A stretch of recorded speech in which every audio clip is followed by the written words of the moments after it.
got that? Yeah, you got to be prepared. Questions? Aaron, right out of the box, you go up against the Super Bowl runner-ups.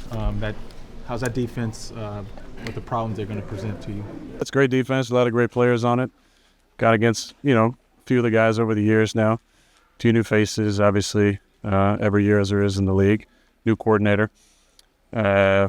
Staley's on the staff. So there'll be, I'm sure some unscouted looks that we always see in the first few weeks, but good test for us.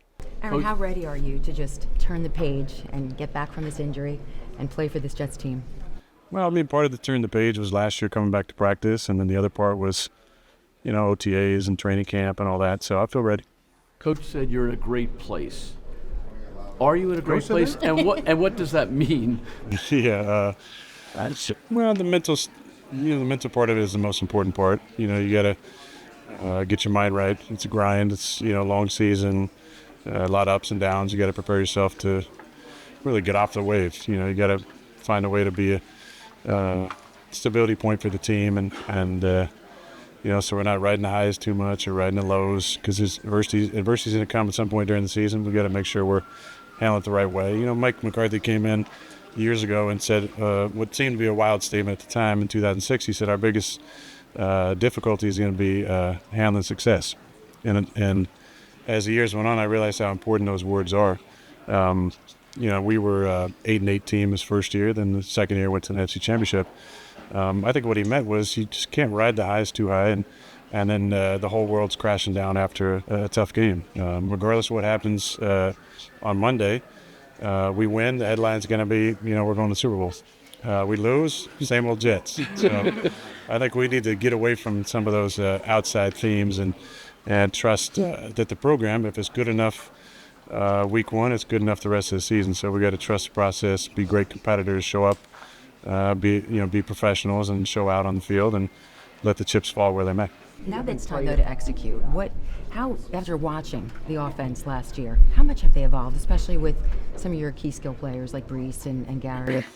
Well, I think you've seen it at practice. You guys have been part of a lot of the practices. You've seen a lot of stuff that we do. There's a different feel to the team. When your studs are going in their third year now, you expect, a little bit of a jump, and I think we've seen that from both those guys. I've said it before, Brees, the best compliment I can give him, besides saying his name the right way, is he's a 3-down back. He can do it all on first, second down.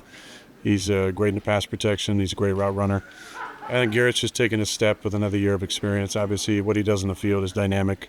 And he has the ability to do stuff inside the offense and outside the offense. So he's a guy you got to find in the progressions.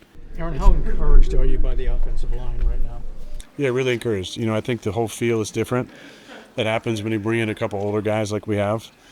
There's a stability mentally, I think, that comes with that those guys have played a lot of football and bring kind of an attitude to the room. The O-line needs to be the policeman of the football team, but also needs to be the jokesters and keep things light, and I think they do a good job at that. We have the ultimate troll at center, which has always worked well over the years for us in Green Bay, but Joe has matched his personality with his play style now. He's a really good player, and he's a great person, in that core for us. And then obviously, I think we've talked about it a lot, but one of the biggest surprises, with zero disrespect, has been John Simpson. I think John has had a fantastic camp.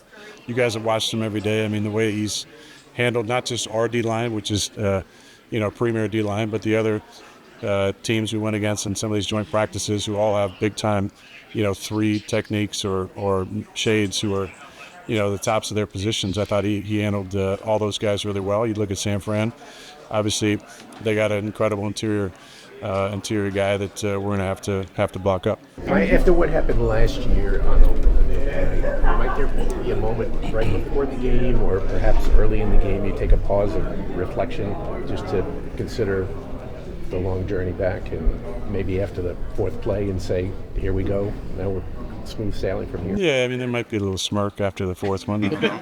We'll see. I'm sure they'll catch it, But I'm in a good mind space. I've really had a year to remember in a lot of ways. Some really difficult things, but some great things as well. So there's always a perspective moment during the anthem to collect your thoughts and kind of send gratitude out to the universe for the opportunity to be standing on the field in pads. So I'll be really excited about that. Do you have something to prove at this stage of your career? Oh, I don't know. I think you always have something to prove. It just kind of changes who you're proving that to, I think, the older you get. Does this team? Is there any added emotion or feeling with it being the 49ers and, your history with them from growing up through the draft, through the playoff battles? Yeah, I mean, it's all different people. I've outlasted, a lot of the people over there. A lot of them are still coaching around the league. There's, it's a great staff over there. I played against John Lynch. That's how old I am.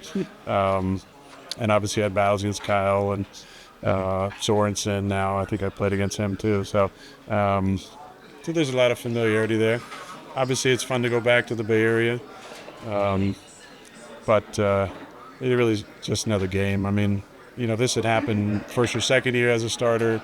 It's kind of a different energy when all the guys who you feel like passed on you. You have some sort of like bitterness you're holding on to. I don't have any of that anymore. How does going against your top-notch defense every day prepare you guys for the season? Yeah, I mean, I think it's great for us from a confidence standpoint that, we could do some good things in training camp. Obviously, you guys watched the practices again, and it wasn't the beatdown that we took last year in training camp. I felt like we had a lot of days where, we were dictating kind of pace and physicality at times, which says a lot about our guys. Now we just got to go out there and, be steady and execute the way we know how to. Kind of, get over the waves of emotion that happen playing on the road. First game, we have rookies who are going to be playing. We have guys that haven't played in a while, so there'll be a lot of emotions we got to kind of get through the first quarter. Is it a challenge for a team to learn how to win? We talked about this a little bit last year. And what would be your role in helping a franchise learn how to win? Well, I've been a part of a lot of wins over the years, so I know what that feels like. It's a great feeling. But once the game's over, it's on, after the media and the film session, it's on to the next. So we have to, really have a good mindset. I think it starts with the preparation. We can't have overreactions every single week, whether it's great or whether it's bad.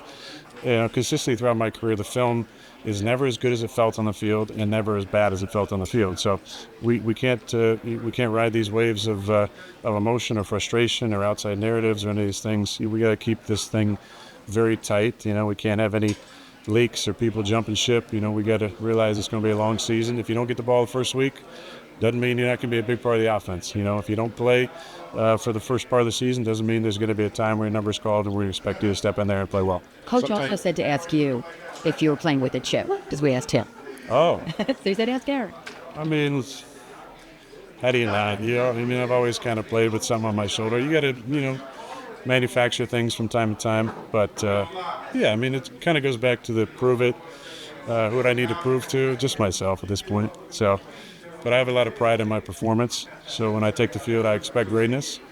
And because I've done it before, and so that's kind of the standard I hold myself to. What gives you the confidence that this team is ready to win? I mean, you've won a lot and everything, but what gives you the confidence that this group is ready to win? I would say the maturity in the locker room. I think that we're much better suited to handle the ups and downs of the season because of guys like Tyron Smith and guys like Morgan Moses and our young players who've gotten paid. Michael Carter just got paid. Guys are about to get paid. The Sauce Gardners of the world, Jermaine Johnson, Brees, and Hank Garrett. And then, the consistency from guys like the Williams brothers and C.J. Mosley. It's more than just the on-field play, which is very, very important. But it's how do we handle a long season? How do we stick together in the tough moments? How do we get the right messaging out to the guys? How are we holding the guys accountable? How are we making this a player-led team? We have the ability to because there's just more veterans in key spots, I think, this year. And it's a credit to Joe and Robert and their staff for bringing the right kind of guys. Sometimes the last one football universe works in mysterious ways. You're going to see Leonard Floyd again. Yeah, I know. Might you have something funny to say to him before, or like some comments during the game? I've always enjoyed some side conversation with Leonard over the years. He's a great player. Played against him on a couple of different teams now. I hope he doesn't in any way feel responsible for that at all. He's a stand-up guy. I've worked out with him in the off seasons.